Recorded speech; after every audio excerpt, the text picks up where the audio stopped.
Salut la team épicée. J'inaugure ici un nouveau format que j'ai intitulé Learning Moutarde. J'ai donné une petite initiation à Nathalie Soyer, une kinésithérapeute qui est aussi formatrice en Vigne Yoga, et je me suis dit que, quitte à donner de mon temps, ça pourrait vous faire du contenu. Je ne sais pas si j'aurai l'occasion de le reproduire à l'avenir, parce que je ne donne pas souvent des cours particuliers, mais j'espère que celui-ci que j'ai découpé en 4 petites vidéos vous sera un peu utile, notamment pour les praticiens qui ne savent pas trop comment aborder la recherche de littérature. Dans ce premier épisode, j'explique comment chercher les mots-clés, et notamment comment utiliser les mèches dans PubMed. Amusez-vous bien. Voilà, j'ai lancé l'enregistrement. Donc, normalement, t'es informé. T'as une pop-up qui a dû paraître pour te dire attention, c'est enregistré, blablabla. Oui, c'est tout bon. Du coup, salut. J'ai vu ton message, du coup, comme quoi tu voulais avoir un petit peu d'infos sur à rechercher les articles et surtout les lire et tout ça. Ouais. Et je pense pas être expert du domaine.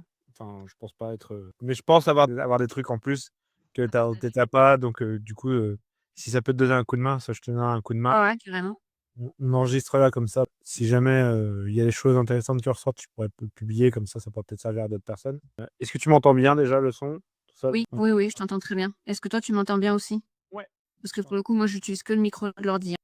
Du coup, juste pour savoir un petit peu, t'avais quoi en tête? Qu'est-ce que tu aurais aimé apprendre? Alors, j'aimerais apprendre à faire une recherche d'articles ou de méta-analyse ou enfin voilà, une recherche par mots-clés ou tout ça, de manière efficace ou efficiente. À l'issue de cette recherche, j'aimerais pouvoir trier quels sont les articles qui sont plus intéressants que d'autres. Je ne sais pas si c'est faisable d'emblée sans vraiment le rentrer dedans, enfin peut-être si par date ou des choses comme ça, mais faire un pré-tri avant de devoir les lire.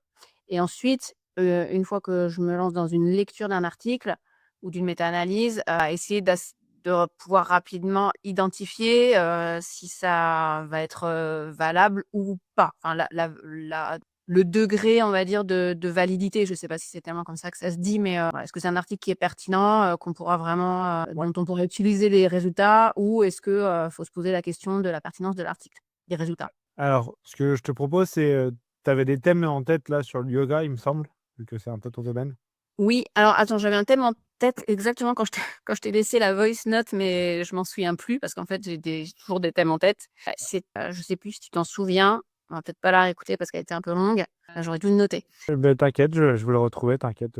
Je vais prendre ta note vocale, tac, tac, tac. Hop, voilà la transcription, ça ira plus vite. Et du coup, ouais, comme ça, éventuellement, ce qu'on peut faire au début.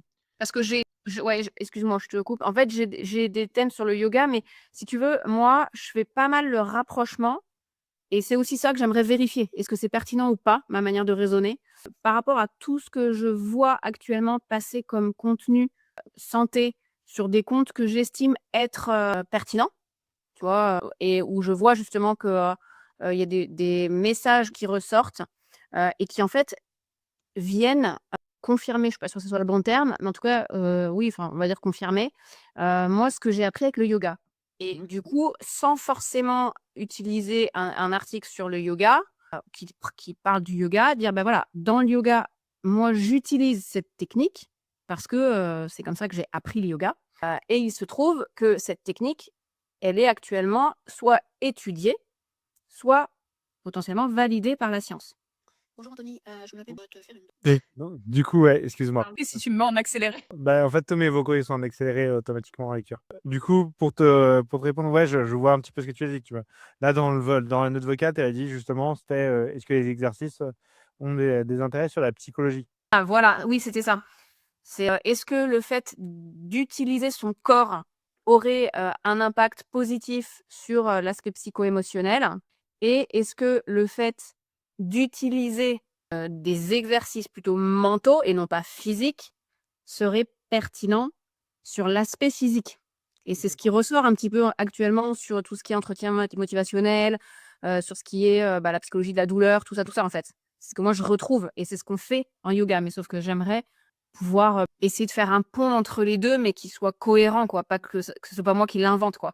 Il existe. Exercices mentaux, du coup. Bah, quand je dis exercices mentaux, c'est pour le coup, c'est ce qu'on fait nous, en yoga, mais par exemple, détourner l'attention, enfin, et en général, ce que je vois dans dans une, consultation, enfin, ce qui ressort dans une dans un entretien motivationnel ou la psychologie de la douleur, c'est à partir du moment où la personne ne prête pas particulièrement attention à son problème de douleur, j'entends, hein, parce que s'il y a un problème structurel ou quelque chose de l'ordre vital, ça ne sera pas forcément une chose pertinente à utiliser.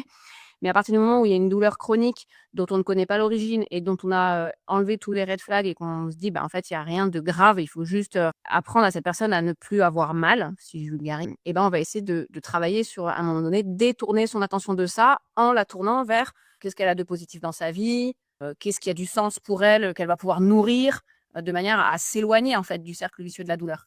Ouais, donc tout ce qui va être acceptation et Voilà. Et en fait, nous, on a vraiment des exercices en yoga pour faire ça, concrets, que moi j'utilise.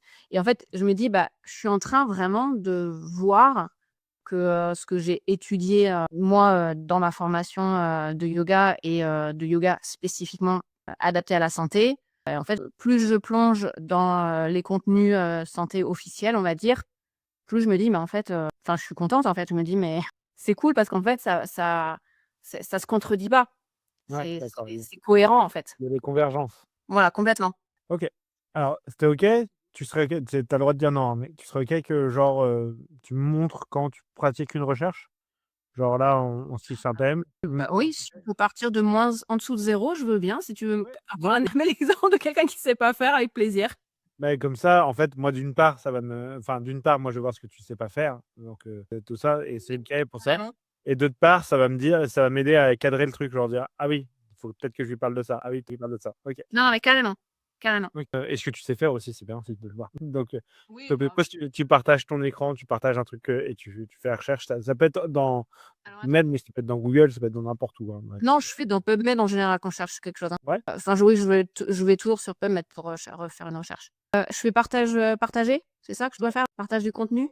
En haut à droite, partager, écran, fenêtre ou onglet, partager du contenu effectivement Donc là, je fais tout écran. et là tu choisis, bah, tu peux choisir une fenêtre si tu veux, hein, comme ça j'ai pas tout mon écran d'ordi et Ouais, mais attends, parce que bon, non, j'ai rien ouvert de particulier. Fenêtre, mais il faut que j'ouvre une fenêtre. Déjà pour ça, je suis désolée, je suis pas très, alors attends, PubMed, donc je fais comme ça, PubMed. Ensuite, je clique. Je l'ai pas fait là, j'ai pas validé le partage. non, pas encore. Alors attends, donc là, ça va être bah oui, mais du coup, ça va être notre fenêtre à nous qui va basculer, c'est ça, je pense. Tac, c'est bon là? Ouais, c'est bon, je te vois. Et tu vois, que je suis sur ma page, recherche Google PubMed. Oui, exactement. OK, donc je fais ça et ensuite, bah, par exemple, la dernière fois, j'ai tapé, exercice physique. Alors je tape en français, des fois je tape en anglais, mais c'est pas ma spécialité l'anglais. Exercice physique et psychologie. J'ai marqué et j'ai fait rechercher et ensuite je fais en général, bah, ça dépend entre 5 et 10 ans. J'essaie de faire 5 ans, mais bon, des fois je fais 10 ans. Ensuite, je sélectionne pas forcément, ici dans disponibilité du texte, je sélectionne pas forcément quelque chose et ensuite là, je mets méta-analyse en général, essai randomisé en général, quand j'oublie pas et c'est tout et la plupart du temps, il me met qu'il ne trouve rien. OK. D'où ma voice note que je t'ai envoyée. Voilà. Alors là, après, des fois, je suis plus spécifique, tu vois, j'ai marqué syndrome dépressif aussi la dernière fois. Et en fait, j'ai trouvé des trucs sur Parkinson, des trucs comme ça, mais c'était pas. Parkinson, c'est vraiment une pathologie, c'est pas un syndrome dépressif, quoi. Ouais, alors c'est bon, j'ai vu. Du coup, tu peux arrêter le partage. Alors je vais t'expliquer déjà le pourquoi tu trouves rien. D'accord. Je fais arrêter le partage, hein. Ouais, tu peux arrêter le partage et Ok. ouais, moi je partagerai après. Déjà, je vais t'expliquer pourquoi tu trouves rien. PubMed, faut que tu saches, c'est un site, états-unien, donc du coup, voilà et donc bah, du coup, la plupart des articles sont en anglais et même des articles français, en fait, on voit que leurs abstracts en anglais. Donc les abstracts, c'est les résumés, hein, du coup, de la manière voilà. Donc tu as même des articles français, que tu veux taper sur, PubMed, tu les trouveras en anglais. Donc là, les seuls où tu vas trouver finalement, du français, c'est ceux où il y a le full texte et qui sont rédigés en français. C'est-à-dire que le full text, ça veut dire qu'il est accessible gratuitement. Gratuitement. Ouais, d'accord. La plupart du temps. Après, il y en a qui ont même fait l'effort d'avoir l'abstract aussi en français et tout ça, mais donc c'est pour ça que tu trouves pas grand-chose. C'est juste que, bah, si tu cherches en français, tu es pas au bon endroit. D'accord. Si tu cherches en français, il existe une plateforme, hein, qui s'appelle Lisa, L-I-2-S-A, d'accord? D'accord. C'est une plateforme qui te permet d'avoir la littérature en français et c'est intéressant pour plein de raisons, mais il y a un problème, c'est que, bah, en général, les Français, quand ils font de bonnes études en général, ils ont tendance à les publier dans les revues en anglais pour que ce soit diffusé dans, à peu près sur toute la Terre, quoi. Et c'est ça l'idée. Donc, si tu te sens à l'aise avec ça, faut commencer par taper en anglais. Oui, après, c'est faisable, hein. J'avais pas. Oui. Non, mais c'est faisable de taper en anglais, hein. C'est Ouais. pas un problème en soi. Donc, ce que je peux te proposer au début, c'est de commencer par trouver les termes. Et c'est ça qui est compliqué souvent. Ouais. Donc, du coup, ce que tu peux faire, donc il y a plein de manières de gérer ça. Je vais te partager mon écran, comme si tu vas voir un petit peu. Hop, hop. Alors, partager l'écran. La première des choses que tu peux faire, c'est d'une part si vraiment tu es vraiment aux fraises, tu peux taper sur INSERM, du coup. Vraiment aux fraises, c'est-à-dire? Parce que cette expression-là, je la connais pas. Donc, du coup, en fait, aux fraises, c'est genre, t'es perdu, tu sais pas quoi faire, quoi. OK. Tu peux chercher le mesh bilingue de l'INSERM. Il y en a plusieurs, en fait. Des mèches, après, je vais t'expliquer ce que c'est. Pour l'instant, c'est pas encore le moment. Et tu peux taper les termes. Par exemple, tu cherches dépression. Tu as parlé de syndrome dépressif tout à l'heure. Tu regardes s'il y a un terme mèche pour ça. Et donc, du coup, comme ça, tu trouves. Et là, tu trouves qu'en anglais, ils ont tendance à utiliser comme descripteur depressive disorder. OK. Donc, comme ça, tu sauras que tu pourras taper ça. Tu vois que c'est d'autres termes qui sont employés de temps en temps. Dépression, neurotique, ça veut dire névrose en anglais, névrotique, dépressif syndrome, ce genre de choses.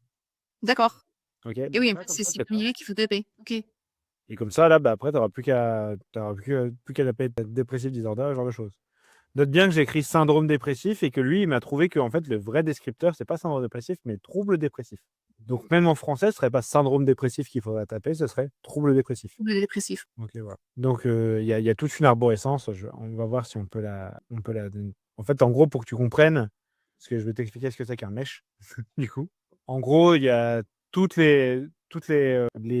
pas toutes, mais une énorme partie des plateformes ce qu'on appelle des bases de données, elles utilisent des arborescences qui permettent de classer un petit peu les articles.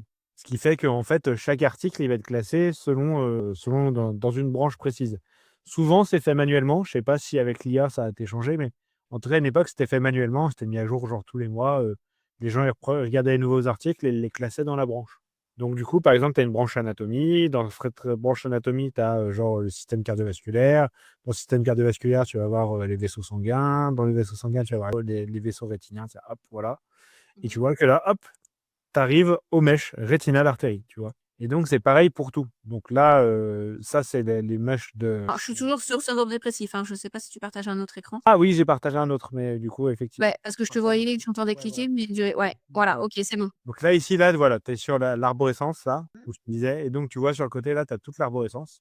Cette arborescence, du coup, elle te permet d'avoir un peu des informations sur, en fait, chaque mois, ou ça dépend de chaque base de données, mais les bases de données, elles vont avoir tendance à, du coup, mettre à jour les articles et ranger dans les descripteurs.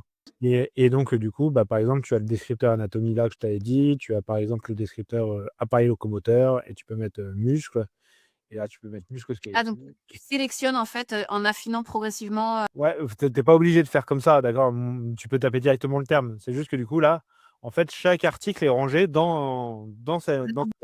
ouais, OK, dans cette arborescence. En tout cas, c'est chaque article qui est là, qui est publié depuis assez longtemps. d'accord. Mais il était rangé dans cette arborescence. D'accord? Et là, tu es rentré spécifiquement dans, tu étais dans, Je te dis ce que j'ai mis, hop, je te remontre.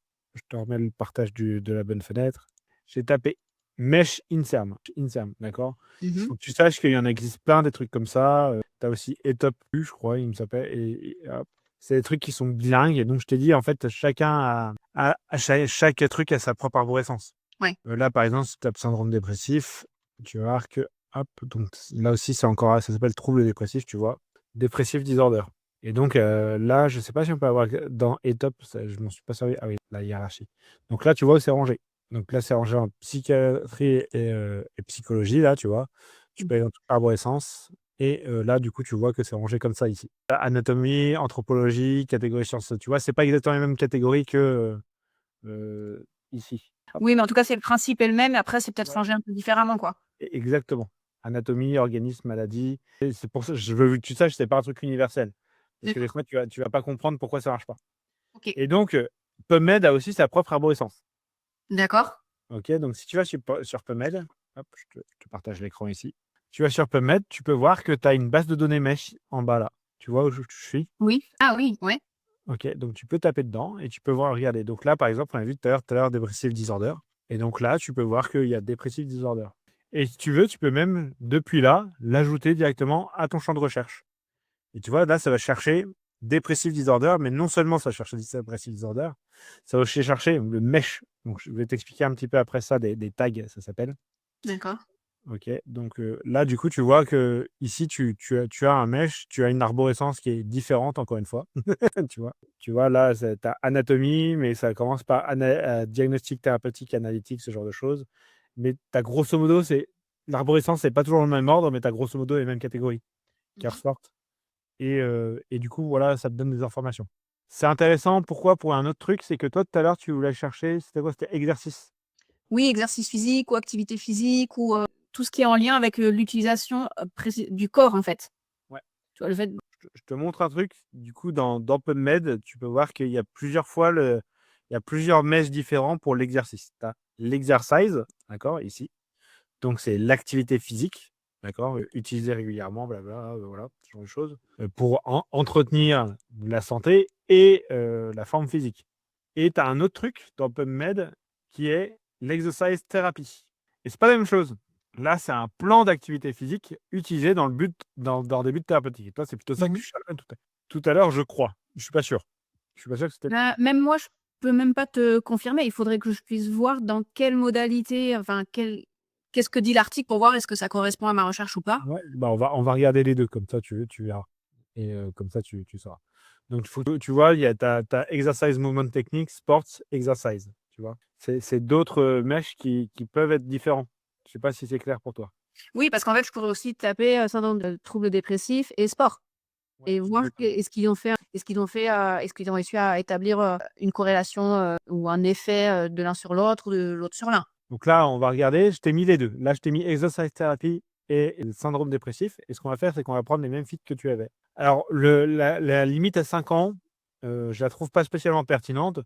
Tu peux le faire si jamais tu galères. Donc, tu vois, là, ici, tu peux regarder un petit peu où sont sortis les articles. Si tu prends la limite à 5 ans, tu vas voir, tu vas te Ah, bien sûr. tirer d'une énorme partie des articles qui ont l'air intéressants. Tu vois, genre, tu as un pic énorme en 2017 où c'est sorti, c'est paru incroyablement. Donc, par contre, on peut mettre le filtre revue systématique. C'est ce que tu avais mis. Non, j'avais mis méta-analyse et randomisée.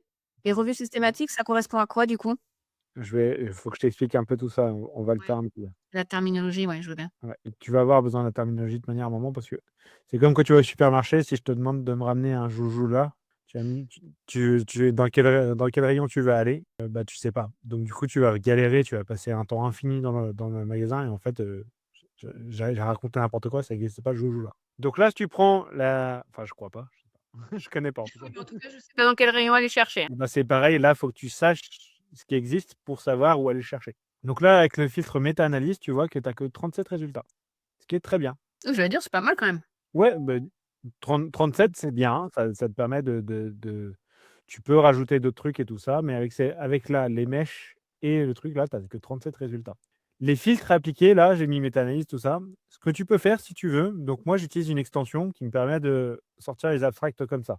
Ça va plus vite que je recherche. Tu vois, comme ça, j'ai tout. Et je veux lire l'abstract, bah, plutôt que de cliquer dessus et d'aller dans un nouvel onglet, tout ça, bah, je fais ça, hop, ça m'affiche le résumé. Comme ça, je sais de quoi ça parle. Ouais. Si jamais tu veux pas télécharger l'extension, ce qui peut se comprendre, hein, d'accord? Donc là, tu vois, moi, j'ai des options supplémentaires, j'ai le PDF, j'ai ce genre de choses. Tu peux juste aller dans Display Options et à la place de mettre tu peux mettre les abstracts directement. Et comme ça, ta page, elle te sort les abstracts, tu n'as pas besoin de cliquer à chaque fois dessus pour voir. Et donc, du coup, ça te fait ça. D'accord. Tu vois, c'est une manière de faire. Bon, moi, en l'occurrence, j'ai l'extension. Ça, je trouve ça plus pratique d'avoir en petit et d'ouvrir que Oui, oui, visuellement, ouais, c'est plus. Je trouve aussi. tu peux. Voilà. Bon, bref. Donc ici, là, dans ce truc-là, on a efficacité comparée et dose-réponse exploratoire des exercices pour la dépression de l'adolescent. Une méta-analyse en réseau d'essais contrôlés randomisés. Donc ça, du coup, là, en gros, qu'est-ce qu'ils ont fait? Ils ont regardé du coup, les exercices pour la dépression de l'adolescent, ils ont regardé s'il y S'il y avait des. avait des exercices plus efficaces que d'autres et s'il y avait une dose plus efficace que d'autres. D'accord. Donc ça répond. Déjà, ça, tu vois, ça commence à se rapprocher de ma recherche, de ce que je recherche. Là, je vais juste te faire comprendre les différents types de mèches. Donc là, je t'en ai appris les mèches Exercise Therapy. OK. Et du coup, on essaiera avec les autres mèches, tu verras les différents types de trucs qui vont sortir. Ici, là, tu as les effets de l'aérobic et des exercices de résistance. Donc, du coup, en français, on appelle ça muscu de manière un peu barbare, mais voilà. Et sur la dépression et l'anxiété. Aérobic, ils estiment que c'est de la muscu? Parce que pour moi, Résistance aérobic, exercise. Résistance exercise. ouais, mais quand ils disent effet of aerobic and resistance, c'est pour moi, en gros, d'exercices d'endurance et d'exercices de résistance, non? Oui, c'est ça, il y a la deux. Ils comparent les 2, en fait. Là, pas forcément les deux. C'est-à-dire que visiblement, là, on va regarder un petit peu ce qu'ils ont mis là. Résistance. Donc là, soit ils testent l'aérobic, soit ils testent la muscu, soit ils testent l'exercice de la combinaison de aérobic et de muscu. Des 2, OK. Ok, donc aérobic, souvent, c'est ce qu'on appelle cardio. Ouais, ce que j'appellerais endurance. Ouais, oui, Ouais, carrément. en français, on appelle cardio et muscu, quoi. Je suis pas sûr à 100% des traductions françaises, du coup.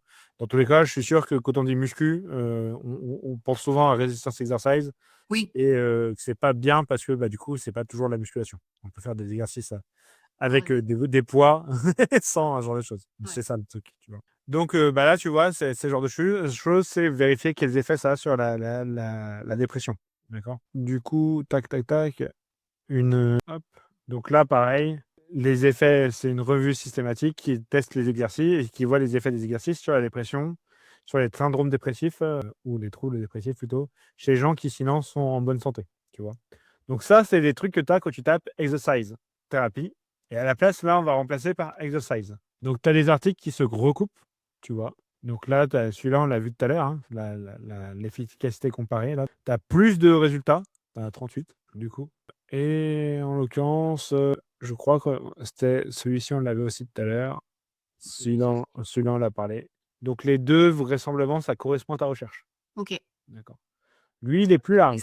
Exercise thérapie, pour toi, ça voudrait dire que vraiment on a, cherché, à cibler, le type d'exercice? Là, quand on fait de l'exercise thérapie, si tu as un doute, tu regardes le descripteur. C'est un régime ou un plan d'activité physique conçu et prescrit avec des effets, des buts thérapeutiques spécifiques. Ouais, dans l'objectif de voir si c'est ça qui fonctionne spécifiquement. OK. Et note bien que là, en l'occurrence, visiblement, ça se recoupe, mais sache que ça rentre pas dans exercise, c'est pas au même endroit. Si tu regardes l'arborescence, exercise, c'est dans le musculo-squelettique, c'est dans les phénomènes musculo-squelettiques, d'accord? C'est pas les mêmes, c'est pas la même chose que l'exercice thérapie. L'exercice thérapie, je sais pas si tu vois, c'est rangé dans kiné, d'accord? C'est les modalités kiné.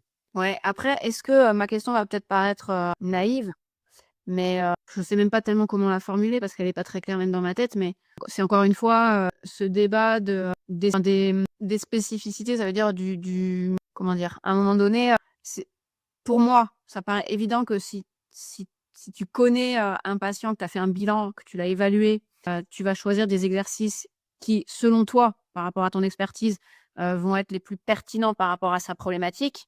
Quand bien même, des fois, cette personne, elle va voir, un coach sportif, et il se trouve qu'elle va avoir des bons résultats aussi et le coach sportif, ben, il aura fait son travail, il aura très bien fait son travail et en fait, c'est là où il y a un peu ce flou, artistique, j'ai envie de dire, où, bah, il y a des choses qui fonctionnent, et est-ce que Ouais. c'est vraiment la spécificité? Ouais, alors qu'on soit d'accord, là je te dis c'est rangé en kiné.